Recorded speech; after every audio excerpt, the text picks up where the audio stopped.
Hey everyone, welcome to the market review. Another stupid crazy weekend. We had that thing with the tariff threat on Canada because they made the deal with China, and we had the execution in Minneapolis to give us a bit of a scare here, but we seem to have recovered from pre-market and we are back to flat.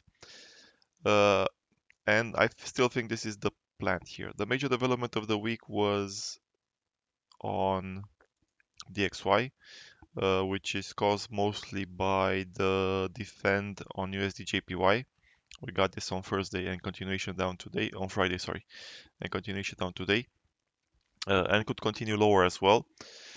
But as I explained, like in last week's weekend video, my thesis is that we are in a USD carry trade environment. So everything that is fueling the market to go up since the April low, the tariff tantrum, has been a USD carry trade move. Everything is funded by the USD carry trade, which is also done through treasuries, which is also done through short oil, and so on. So this remains my base case, but we could potentially get a new leg up in the market if DXI breaks down. Like if I add this one to, this is April, and since April, if we add SPY and compare, I'll invert DXY. So basically, you remember those liquidity charts or comparisons we did? Basically, dollar broke down first, then the market caught up, and ever since dollar has been kind of going sideways, the market has started going sideways as well. So after the catch up has happened, the market is no longer going up, and now it needs new fuel for it to go up higher.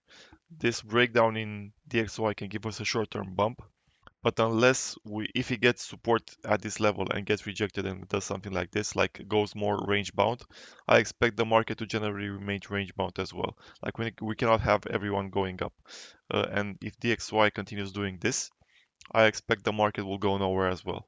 If we get a new leg down in DXY, I think the market can go significantly higher, like not significantly, but like 7,500 something like that, as a new leg up that we can see developing over the next couple of months. I still don't think that will happen. I still see DXY as range bound, and we are getting close to the edge of the range here at 96. So unless we get a close and push below 96, I think this is still destined to go nowhere. And basically, as this bottoms, let's uninvert it as well. As this bottoms here, it will enable the market will stall again, and when DXY gets back to like this 99-100 range level, it will give us the correction that to 6500 that I've been talking about for a while now. So this week we have earnings as a reason to go up that potentially can be the explanation because we have Microsoft, Meta, Tesla, Apple, a few of the other big names like UNH, Boeing, UPS, and so on. So a lot of big earnings this week. We also have Seagate and Western Digital to give and SanDisk as well to give a reality disc check on the memory trade. And usually when we get earnings in these names, we get a sharp correction, like because perfection is priced in. You have to do way more than expected to move the stock up, considering how much it went up. And I'll compare to Nvidia. When was this? So this was the first turning where it moved up. Then it we got another surprise, and then it started underperforming for earnings. So, or it was already going sideways. So I expect we will get memory to behave this way, but maybe we are here, like we had a first gap up on the previous earnings. Maybe we are here and we get another gap up. I would guess we are more likely here in this area than in the second gap up area. but I could be wrong, obviously. So we're gonna get a reality check on the memory trade. We're gonna get a reality check on mega caps, and Meta and Microsoft are very important on what they say and what how they behave. If you remember last earnings, Microsoft did this huge gap up that proved to be a fake out, and it's been going down ever since.